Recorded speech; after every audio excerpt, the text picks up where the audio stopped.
Hello, all. Welcome back to Not Just Lessons from Our Animals. I am Emma. I am an animal communicator, healer, and teacher. I am a guide for humans coming back and reconnecting back to their authentic self. I'm a messenger for Mama G and a conduit for the divine. And okay, I'm really excited to talk about what we're going to talk about today because it's just like, it was one of those moments that just made me like laugh and smile and be in awe and just like all of the things all at once. And this is one of my favorite, well, there's so many, but one of my favorite topics to talk about. And we're talking about health and human design today in like some capacity. And we're just going to like really see where we go with it.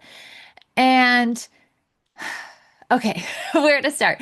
So let's start with where this just like came from.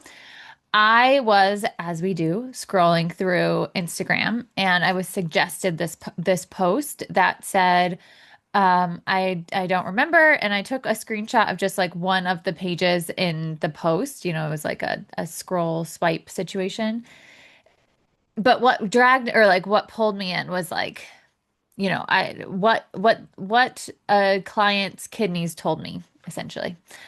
And the first few slides were kind of about, it sounds like I didn't read it all, but from what I did read, it sounds like this woman is a somatic healer, doctor.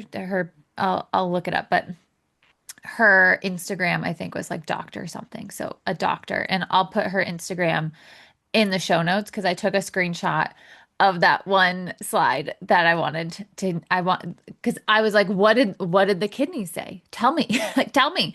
And then the first were like, what somatic healing was and all these things. And I'm like, oh my gosh, I just want to know what the kidneys said. Like, I get it that like you had a conversation with the kidneys. You don't have to convince me. Like, I already believe you. And I know I'm like a minority likely about that because I'm like, just tell me what they said. Like, I'm so curious. And what the kidney said is like aligns with human design. I was like, oh my gosh, this is incredible. And maybe just like another opportunity for us to talk about it because I've like likely have not talked about it on the podcast. I don't know when I would have because it is not a lesson from our animals. I mean, I'm sure I could have like finagled it to be. However, so within human design, and if you're like, what's human design? Essentially, human design is your authentic blueprint, roadmap, however you want to kind of look at it. It is who you came here to be underneath the layers of conditioning. So we all have conditioning. Some of us have more conditioning than others. Most of our conditioning comes from childhood. So uh, from 0 to 7, essentially, we take everything as fact. So we don't have the ability to understand or to um, parse out nuances or understand a bigger picture or what's at play, the context, like none of that. We just understand we were told to stop talking, and therefore, you know the belief that can come through in that moment is like my voice doesn't matter, I need to be quiet, like nobody wants to hear from me, right?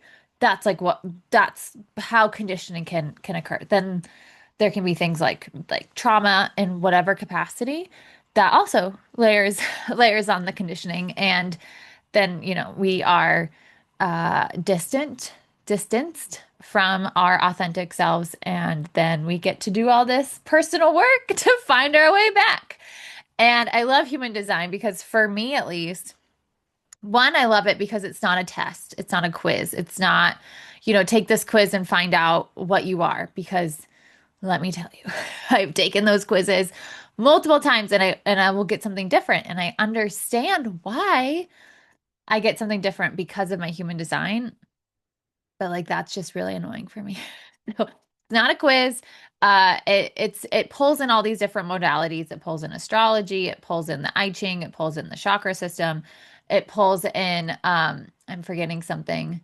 The astrology, the chakra system, the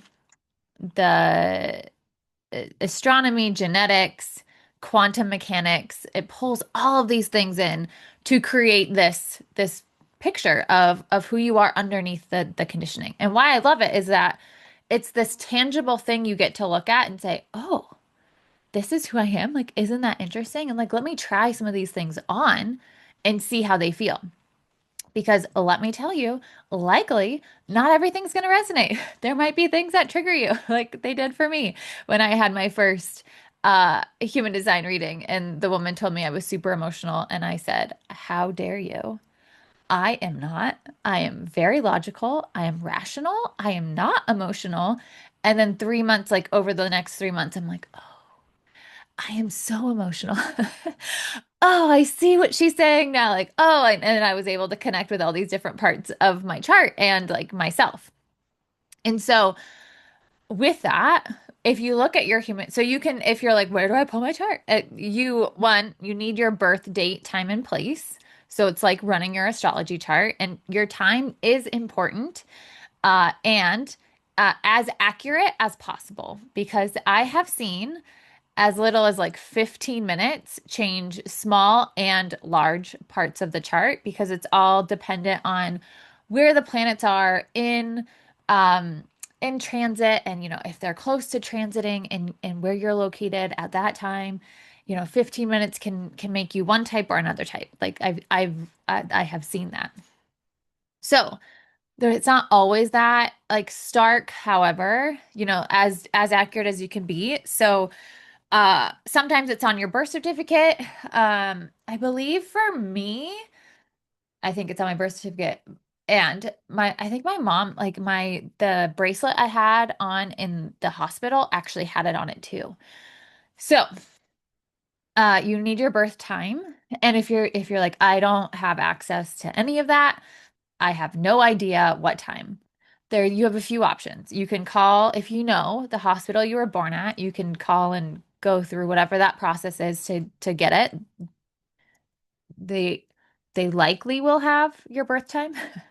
Um, you can okay, oh, I was like, I know there's a couple more. So you can there are astrologists that do this type, that they will determine your birth time. I believe it's called recidification, if I'm pronouncing that wrong. Sorry. But there are people who will determine birth time. And or you can just try different times throughout the day and then see what shifts and what changes. And like I did this with my nieces, and for both of them, or for two of them, that we didn't know their birth time, and we were just like running their charts for fun. And they're either generators or manifesting generators. And so I just like started asking them questions of, if you start something, do you like to finish it? Or, how do you feel? How do you feel when you're upset? Like, or somebody upsets you, like how does it make you feel?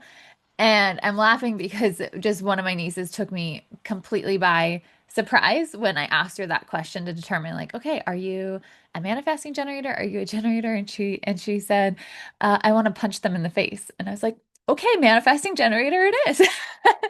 Because manifestors have an anger component to their not self theme, to when they're out of alignment, they're out of design. So it just like, I was like, okay, I think we're on the right track. I think this is it. So like, let me ask you some other questions around that to see if that's like, that really is who you are at your core. And so she is 100%. Um, so you can do that. You can run some times and just kind of see what shifts and changes, and just know that there might be some more nuances that you may not know for sure, because of not having your birth time. Okay, so that was a big whole explanation. Um, okay, so within human design, there are 9 centers within our body graph on the chart. So if you have your chart, if you're looking at it, there are 9 different shapes within this like shape of a body, right? Those are called centers, and all of those centers have organs or parts of the body that are associated with them. So here we are. I'm bringing us full circle back to what I want to talk about. So health and human design, right? So these centers all represent different aspects. So there's one that represents more about like our identity, and there's one that talks about more of like our instincts and intuition and fears. There's one that talks about emotions. There's one that talks about like creativity and like sustainable energy, right? So they're all representing these like bigger characteristics and traits and energies. And then they also represent parts of the body. And what I have found through my own personal experience, and now also just like through experience with clients and friends, and then also through this post that I'm talking about, it is so real. So when we are misaligned in one of these centers long enough, it's going to express itself, or sometimes I say explode, physically through our health in some capacity, because that misalignment has to go somewhere, right? That stagnancy, that stuckness, it's going to create dissonance.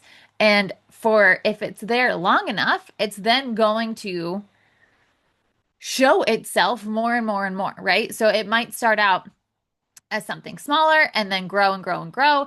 It might start in like one aspect or one area of the body, right? Because some of these centers represent multiple. So it might start in one, and then when you don't pay attention, they're like, "Okay, let's like up the ante, and let's like not go over here." Maybe they'll pay attention if it's like happening in this part of their body, or that's happening in this part of their body. And then when you're like, okay, whatever, this is just normal aging, or like this is just what happens because I'm stressed or whatever, and we don't take a bigger, deeper look at what's going on, then it says, boo, like, how can I make it so that you can't not pay attention anymore, right? So for me personally, how this manifested, and surprisingly, not surprisingly, same center as the kidney stuff. So, and I will get back to that. Uh, so for me personally, at the end of college, I got, I was very sick. I had like a massive sinus infection, bronchitis, and then fast forward a few months later, became hospitalized with pancreatitis. Now you might say those things are not related. However, they are. So, okay, I don't know where. Okay, let's just keep going. So they are related because the lungs and the pancreas are both a part of the center that was fully misaligned for me for a long time. And then it expressed itself really loud and really large, and I couldn't not pay attention, and was in so much pain that it was just really not great, not ideal. It was a lot. A lot of people were surprised. It was just a whole thing. So, what did the kidney say? Okay, let me pull up the screenshot. Okay. This is from Dr. Erin Hayford, Hayford. I will put her Instagram handle in the comments. The response, okay, so the response from the kidney. So this is somebody who I think in the post again, I wasn't, it doesn't say on my screenshot, but um stage 4 kidney failure. And she says, the response was clear and immediate. Loss. We are holding a lot of loss, which is emotions, right? Which is grief, which is like not processing the things that we maybe have lost, or the mourning period, the being able to it's not really like coming to terms, but coming to terms, right? With what is happening in our lives. And having, again, I think I was just talking about this, like having healthy coping mechanisms of how we walk through life, and the disappointments and the losses and the grief and all the things that come up, the anger that comes up because of life, right? And so kidneys, pancreas, lungs, the nervous system, the prostate gland, all live in the solar plexus within human design, which is where our emotions live. So, and we, as I feel like, as a collective, as a society, aren't always the best with emotions because we feel like we have to show up a certain way. We're not allowed to show a lot of emotion, right? Especially depending on your culture or, your religion or all of the different things. Like you need to conform into this box in order to be accepted, in order to be not too much, in order to be all the things, right? And that some are allowed to have emotions, some aren't allowed to have emotions. You can have emotions, but they can only be like this. Otherwise, it's threatening, or otherwise, it's too much, or otherwise, you're being hysterical, right? And it's like, oh, okay, all right. Hello, not acceptance. Hello, not understanding. No, like, not compassion, not grace, not many things, right? And maybe we have gotten to a place where when emotions do come out, they are super loud. They are really aggressive. They are hysterical and too much because we are told to keep them locked in, not to deal with them, not to look at them, just push them down, compartmentalize, right? Like be a really good compartmentalizer. And it's like, oh, okay, those things are going to explode if we don't allow them to come up and have their place.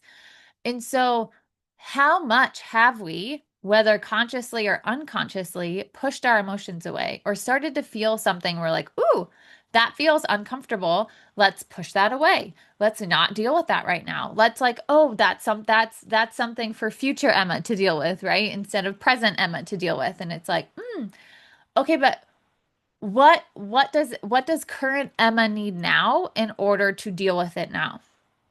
And it's not even dealing with it, right? It's like allowing it to have its place. It's allowing it to have its voice. Let what is being felt come through and out of you. And there's so many ways for that to happen, right? It might be through talking, right? That's not going to be everybody, right? In the dealing with disappointment episode, I talk about some people want to talk it out, some people are more internalizing, like, and not internalizing in that they're not processing, they just internally process before maybe they want to talk it out. And so it's saying, okay, how does this emotion first it's saying, what is this emotion telling me? What does it want me to know, right? So this was saying the kidneys are saying loss, right? We have a lot of loss. So what is this emotion wanting me to know, wanting to tell me, wanting to teach me, right? Wanting to show me? What is this emotion coming up for? What does it represent, right? It can be simply what you're feeling due to this interaction you had with somebody. A lot of times, though, the big emotions we end up having are because we were triggered or activated by somebody, right? Somebody said something that like really made us have a reaction. It's like, okay, I'm having this reaction because of something, right? Because it's touching a wound inside of me that either was created in the past or even a past life or a generational wound that is now saying, okay, you're having this big emotion with it. So let's like dive into it, right? Like let's understand what is actually happening underneath because you might be surprised that it's less to do with what just happened and more to do with the thing that's deeper underneath the layers of it all and underneath the surface. So it's not that somebody just told you that you are dumb, because if you knew that you weren't, that wouldn't trigger you, right? It's that when they said that to you, your insecurities from the past of maybe being made fun of in class or for test scores, right? For standardized testing, which like if you're watching this on YouTube, you saw me just roll my eyes. That's like not, in my opinion, not a real indicator of intelligence or anything, right? And that there's so many different kinds of intelligence, and there's not just one kind, there's so many. And as a society, although I think we're likely shifting a bit, we put such a heavy emphasis on the educational intelligence, book intelligence. And honestly, not to say like that's not great and it doesn't have its place, there's just like so many places in my life where I'm like, I the classes that I took in college, like I didn't really use them. And so it's just it makes me laugh that, there's so many, I don't know if this is true anymore, but so many jobs are like you need to have a bachelor's degree. And I'm like, but I don't, why? Just to say like I did it because I don't know that like any of that is actually relevant here. Like, is it that because I completed 4 or 5, however long it takes somebody to get a bachelor's, that I completed that, it shows that like I can finish something that I start. Like I don't know. Anyway, uh it's just, the world is a wild place and there's just so many things about it that I'm just like, oh, okay. Deep breath. So anyway, back to the wound, right? The triggering, the activation, the big emotions that are coming up, it's likely because it's hitting something raw underneath that maybe you haven't spent a lot of time with and is still really raw. And so when somebody alludes to it or somebody kind of hits close to it, there's this really big reaction of like, oh my gosh, they're seeing they're seeing this side of me, the what I've determined the bad parts of me, and I need to be accepted. I need to be liked. And therefore, how dare they, or however you end up responding to it, right? Which might be like immense people pleasing, passivity and accommodation, right? Or it might be anger and defensiveness. There can be the whole gambit, right? There's not one way. And so it's allowing ourselves to dig deeper, even grief, right? And not to say grief is meant to be small, it's not. However, right, it might be hitting a deeper wound that's talking about abandonment. And it's like, oh, yeah, like if everybody leaves me, even if it was like, their time to go, it can still trigger that within us. And so it's allowing these big emotions that come up for us to pause and say, what is this? Like, what are you telling me? What are you wanting me to look at? What are you wanting me to spend time with? What are you wanting me to like dive into? And how do you want me to move through this? Right? What is the best way for us to walk through this big emotion together? Because this is something you're doing together, right? Your higher self, your body, you're doing it together. And it's not a like one person job, right? And it might be that you also pull in other people to help you, right? Somatic release is a big thing, right? Allowing somebody to help lead you into those feelings so that they can come through in a really big way to then be released. You might find like tapping is a really great way for you to release. You might find movement or qigong is a really good way for you to release, or yoga, or screaming into a pillow, right? Or like some kind of combat class, like Krav Maga. Oh gosh, I remember back before, or like as I was going through the process with Secret Service, I started taking Krav Maga and I loved it. It was before I knew anything about or not pancreatitis, because I did have pancreatitis at the time, but it was before I learned anything about this or anything. And I loved it. I loved punching. I loved just like, oh, it was so great. And so, right, like you might be somebody who like that big kind of movement is the way that you like to release. I'm kind of curious and I wonder if any of that has to do with our zodiac, like our birth chart in whatever capacity, whether it's the predominant element that is at play within our chart, or if it has anything to do with our moon. I would say moon sign, right? Because our moon sign has more to do with our emotions than our sun or rising. And so, like, if any of those, because my moon sign is in Aries, and fire and air, if I remember correctly, are the predominant elements within my birth chart. And so, like, fighting externally in like a very safe way, right? Uh, feels really in alignment, right? With like all of those things for me. Like this external movement and expression of anger and of emotion, like gets to come through this like physical, like hard movement. And so it's allowing yourself to really feel into what is it for you, right? It can be screaming into a pillow or out in the forest or anywhere really, right? Like in your car. It can be journaling. It can be something that is a lighter, less aggressive form as than fighting, right? For me. It can be swimming, it can be exertion, it can be anything. And it's allowing those emotions to tell us, right? It's starting to have a conversation and a relationship with the emotions that are happening within our body and saying, "Hey, you're here for a reason. What do you want to tell me? What do you want to show me? How can we work through this together?"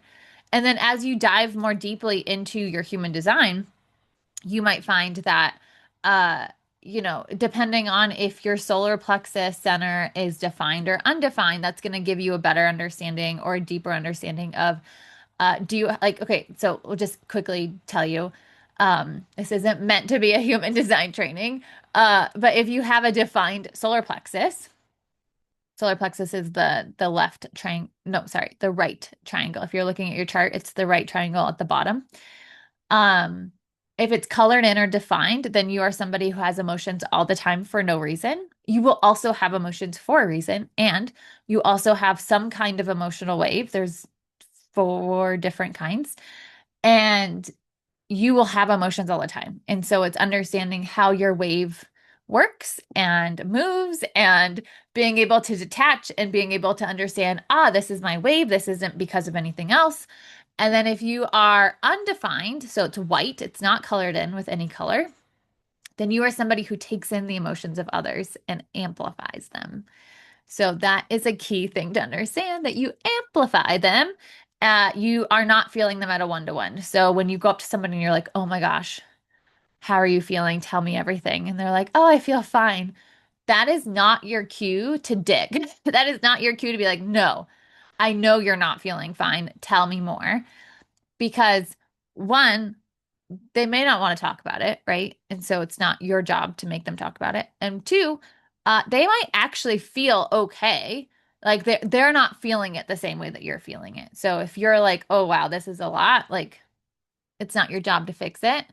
Um, anyway, that could be like a whole nother episode.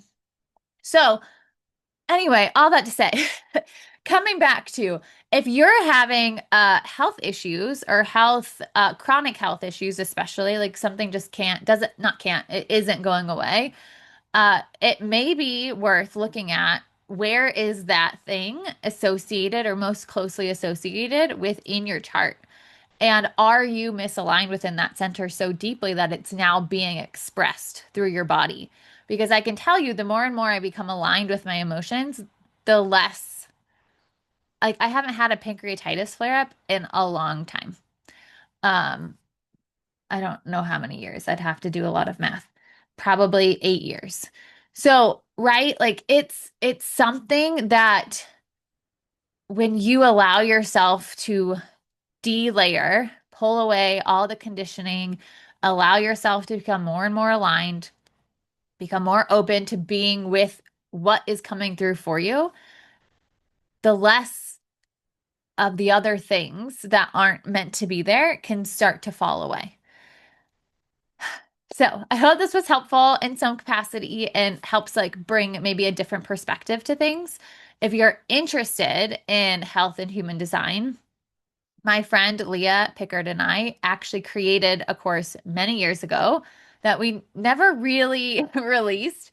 And so it's now available for options 2 and 3 within the Reconnect membership on my side, on my portal.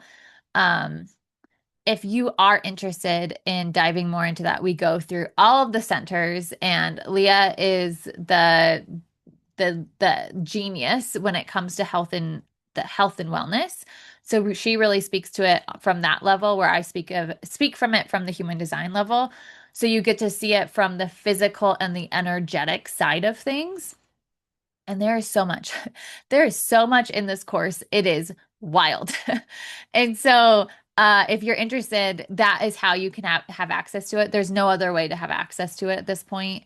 It's only through either one of us. And I'm not sure that well, you can look.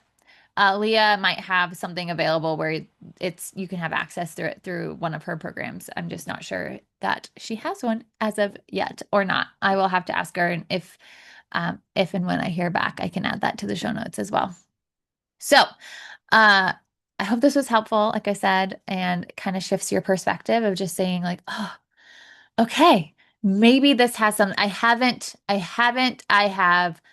have seen so many doctors. I have looked at it in so many different ways. I haven't considered this. Maybe I can look at this and just see if it resonates, and then go from there. All right. I hope this was helpful. I hope you all have an amazing rest of your day, and I will talk to you soon.